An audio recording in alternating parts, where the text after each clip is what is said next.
Good evening, Dumb Nation, episode 425. Good to be with you. Sorry, I've been away for a couple of days. We've been doing a little something called the Kevin McCarthy House Speaker of the House nomination. It took up a lot of my time, and tonight we're talking about that. Trey Gowdy and the 20. Why am I a little frustrated with Trey? Well, it can happen. I do respect the man, but I do disagree with him from time to time, and tonight is no exception. We're going to talk about it in just a few seconds.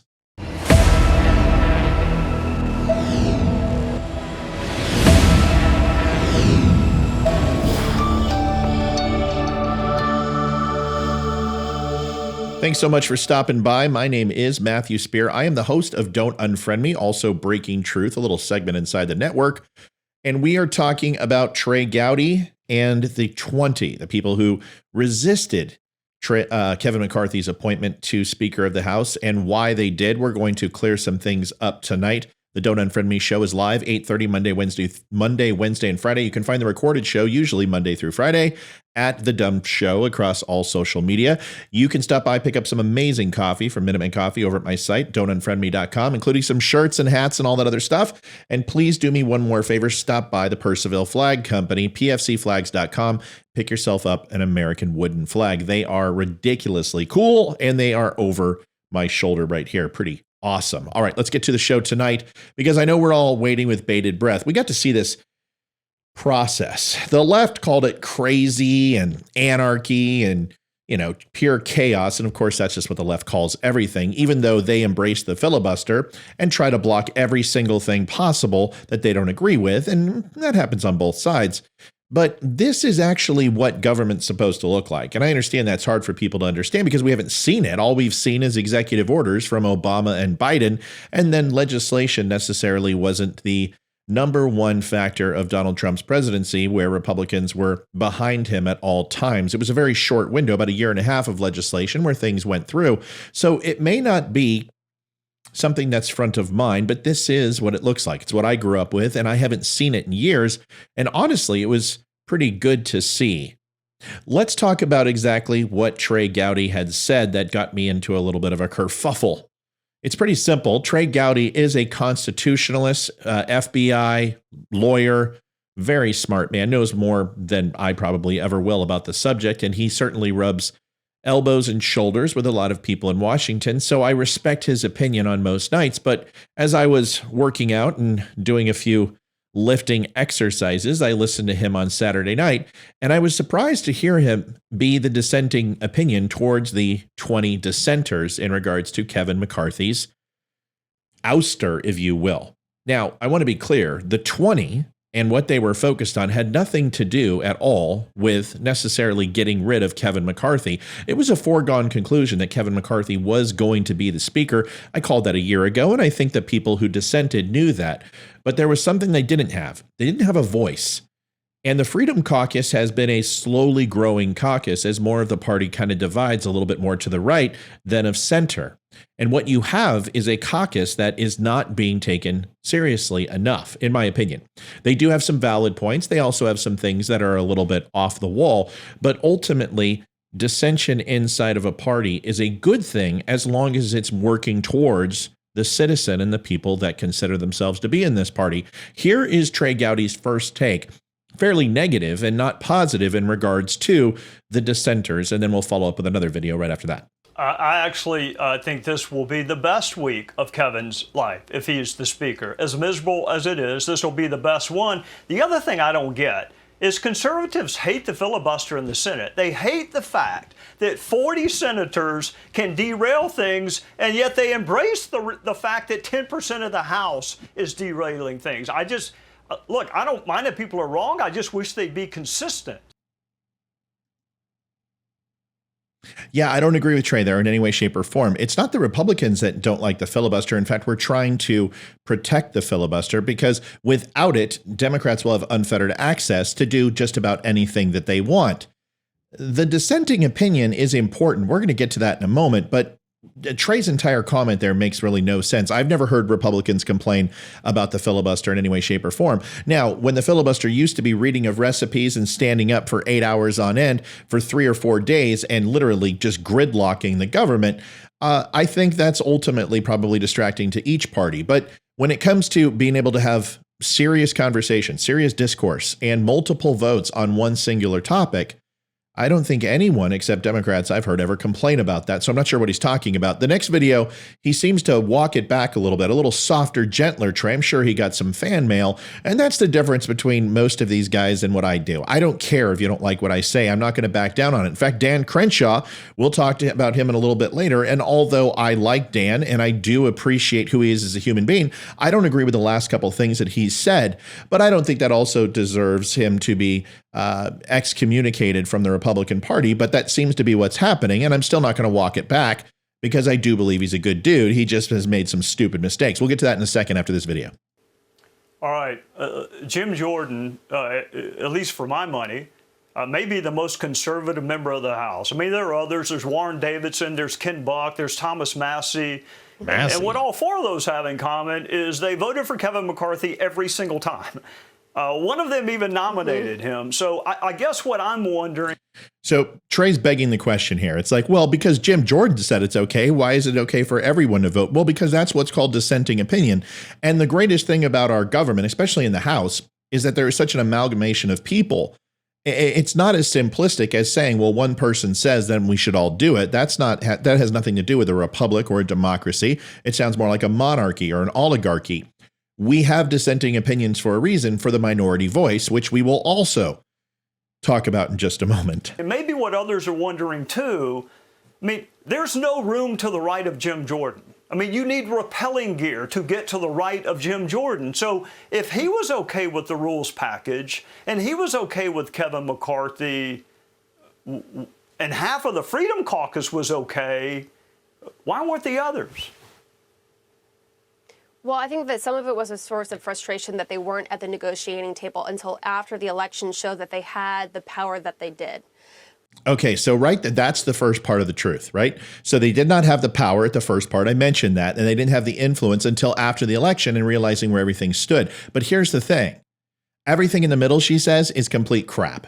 And now she says she has sources. Well, so do I. I happen to know two of the people who were contacting me while they were on the floor voting. So I trust their opinion too. And although some people were trying to get the limelight, that isn't their one motive, right? They're not just trying to get good press, although that's important for a congressman or congresswoman to be seen in order for re-election. And let's face it, they're running for re-election the moment that they step in and are sworn in until the moment that they leave. It's a 2-year window. They have to start campaigning right away. However, she makes it sound like that is their one interest. And I'm going to go over once again in just a few moments what they really wanted in a list. For others, you know, I can't abuse a source agreement, but I know that some were openly sort of talking about being on prime time, and they were receiving attention that that expanded way beyond what they were before they came out against Kevin McCarthy. There's also Senate motivations for different members. There's a series of different things. And, you know, with Eli Crane,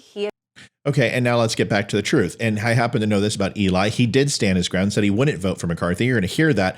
But the thing is that the beginning, the middle is crap, and then the end is true, really tells you about the motivation. And this point right here really drives it home to Trey Gowdy that this is why they dissented. Promised during his Republican primary to not support McCarthy, and as members were trying to suss out where he was, as allies tried to see if he would support McCarthy, that was one thing that he didn't seem to be budging on. And so it's hard to put all 20 together, but some. Listen, here's the thing: for people who are saying that Eli Crane literally had this giant plan. Dude, he's in his hat and his T-shirt. It's the same one that he gave me for a profile pic when he was on my show. He doesn't even have his suit yet. I mean, that's how new he is. He is literally fresh off the boat, folks. And to say that he has his master plan or he's this influential guy, he did what he said he was going to do. Stick to his guns. He wasn't going to vote for McCarthy, and he didn't. He voted present. He kept his word. I know that's confusing to some people, but isn't it refreshing that we actually have somebody in politics who keeps their frickin' word? Right or wrong, it doesn't matter. Keeping your word. Wow, remember when that actually meant something. Probably would have been also with McCarthy if the Tuesday meeting that they had, the conference meeting, hadn't just sort of gone off the rails. There it is. Tuesday meeting went off the rails. This is where they asked for the things that were following. What I'm done here is I will list off to you that they were not acquiesced to. See, the thing is that Kevin McCarthy, a good Kevin McCarthy, is a neutered Kevin McCarthy. As long as they have a leash on him, he's going to be fine. He can present himself. He's an orator. He gets along fine enough, and he can whip the party in shape. But what he isn't is somebody who is 100% through and through Republican. You notice how Trey Gowdy didn't say that. Oh, well, why would they have a problem with McCarthy? Well, because that's what's in question, is his overall conservative nature, and his ideology is not up to snuff, no matter what Jim Jordan or anyone else says. Mr. Conservative could come out of the woodwork. Ronald Reagan could actually come out from the grave with Lincoln and go ahead and confirm McCarthy, but it doesn't mean that he's any more Republican. That it did, is what Republicans tell me. Fair enough. And I also think that there are some that would not be with Kevin McCarthy until Jesus came back because of personal animus, and they just don't like him personally. But, you know, that's the beautiful thing about motive. 20 people could have 20 different motives. Some of them may be honorable. Some of them no doubt were, and some of them you can never fix, which is why I'm glad I have my... So if you don't like Kevin McCarthy, you're not honorable. I mean, it's really stupid.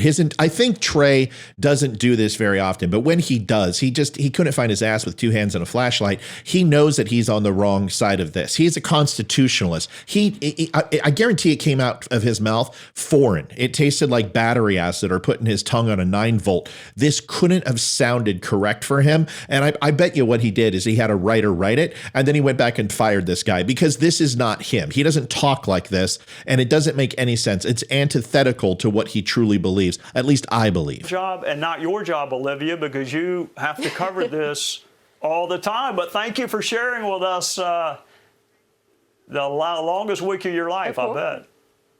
Yeah, you can even see how uncomfortable he was. At least we got to that. Listen, I want you to tell you what the 20 were actually fighting for. And there's nothing here about prime time on Fox, a Sunday special, or to get on to The Blaze, or talk to Glenn Beck, or get on Hannity tonight. None of that. Now, although things were traded as far as seats on committees inside the House, but that's what's necessary in order to grow your caucus. The first thing was a bill to rescind certain balances made available to the Internal Revenue Service. And we're seeing that being voted on right now. The 80 some odd billion, 79,000 some odd agents that they want to hire. This is what we're looking at, to be completely revoked. And this was already put on the docket, but it doesn't matter. This is making a commitment, and McCarthy is following up with it right now.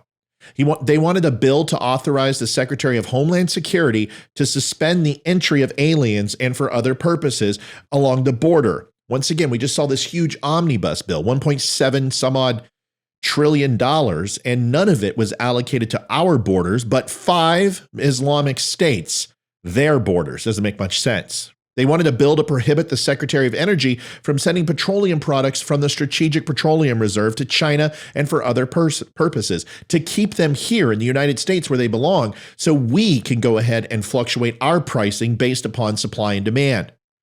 A bill to amend the Omnibus Crime Control and State Streets Act to direct district attorneys and prosecutor offices to report to the Attorney General and for other purposes. We're seeing this with huge amounts of progressives running these cities in regards to their crime and punishment and letting people go and depopulating prisons. Why? Well, because this is the progressive movement when it comes to criminality. How about a bill to require the National Instant Criminal Background Check System to notify U.S. Immigration and Customs Enforcement and the relevant state and local enforcement agencies whenever the information available to the system indicates that a person illegally or unlawfully in the United States may be attempting to receive a firearm. A bill to prohibit taxpayer-funded abortions was also on the docket. A bill to amend Title 18 United States Code to prohibit a healthcare practitioner from failing to exercise the proper degree of care in the case of a child who survives an abortion or an attempted abortion, especially late-term abortions.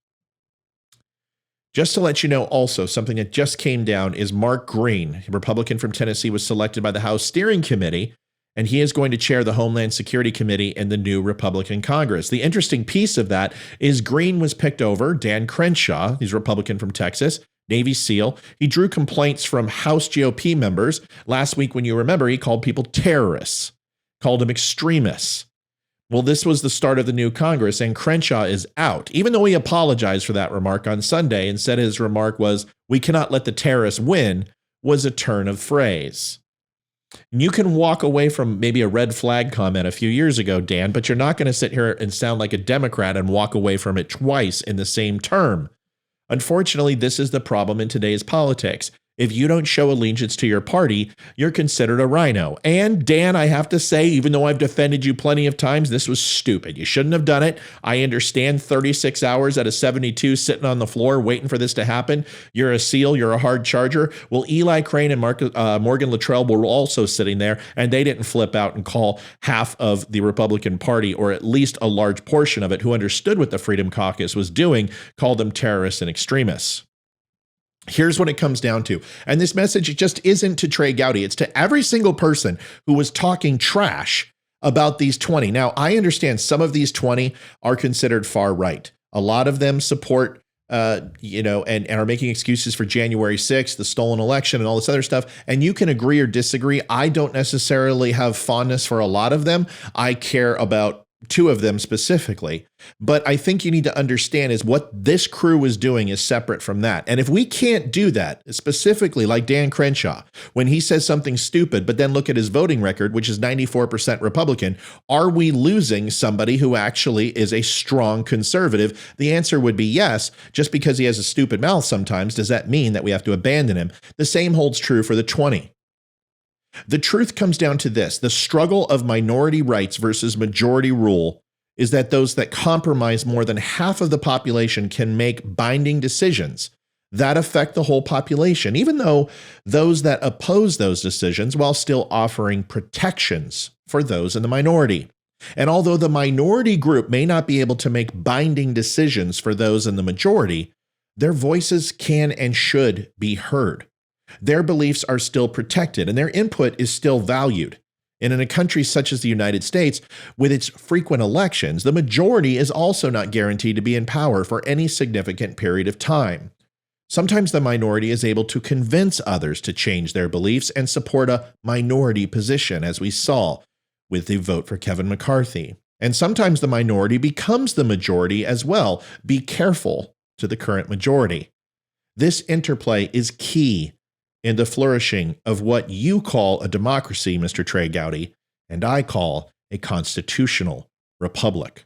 Folks, thanks so much for watching tonight. I do appreciate it. Hope you liked the show. If you did, please leave me a message down below. If you didn't, well, come back next time. Maybe it will be your particular brand of vodka there. Then, my name is Matthew Spear. I am the host of Don't Unfriend Me. Remember, you can stop by the Don't Unfriend Me show at don'tunfriendme.com, and you can also stop by the shop at the same place and find me at the DUM Show. Give me a follow, like, share, and subscribe. I would appreciate it. I will see you tonight at 8:30 and tomorrow for another Don't Unfriend Me. God bless and good night. Oh, one more thing.